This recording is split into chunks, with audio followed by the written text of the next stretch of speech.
ہماری زندگی میں بہت ساری ایسی چیزیں ہوتی ہیں جن کو ہم کبھی سمجھ ہی نہیں پاتے۔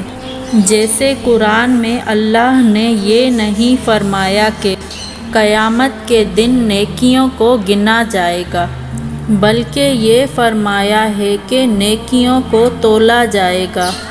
کس قدر حکمت ہے اس میں۔ اب معاملہ سب کے لیے یکساں ہے، چاہے امیر ہو یا غریب ہو، معذور ہو یا صحت مند۔ معاملہ گنتی پر نہیں ہے بلکہ وزن پر ہے، اور نیکیوں کا وزن بڑھانے والے اسباب سب کے لیے یکساں طور پر میسر ہے۔ بنیادی طور پر 3 چیزیں ہیں جو آپ کی نیکیوں کا وزن بڑھاتی ہیں۔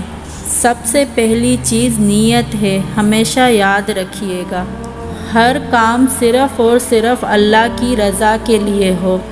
نیکی کرنے سے پہلے بار بار اپنی نیت کو دیکھیں کہ کہیں میں کسی اور کو تو خوش نہیں کر رہا، کہ میرا مقصد کیا ہے۔ میرا مقصد صرف اور صرف اللہ کی رضا ہونا چاہیے۔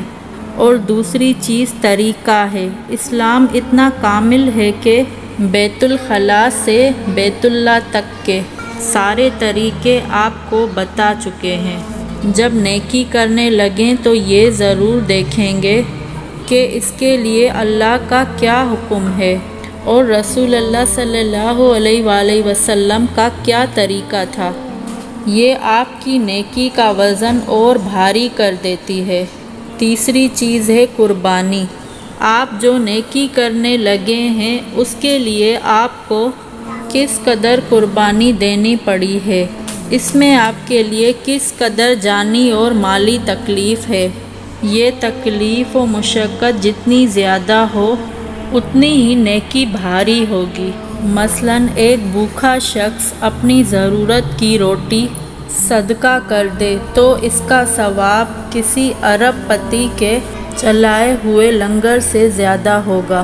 ہمیشہ ایک بات یاد رکھیے گا، یہ صرف نیکیاں ہی ہیں جو آپ کے ساتھ جائیں گی، اسی لیے انہی کا وزن بڑھاؤ۔ جب بدن ٹوٹ رہا ہو اور سردی کا موسم ہو اور سخت ناگواری کے باوجود آپ اٹھ کر نماز پڑھ لیں تو آپ اندازہ نہیں کر سکتے کہ وہ نماز کس قدر قیمتی ہے۔ اس کو قربانی کہتے ہیں، اور اس دن وہی خدا کے سب سے قریب ہوگا جس کے پاس یہ تینوں چیزیں ہوں گی۔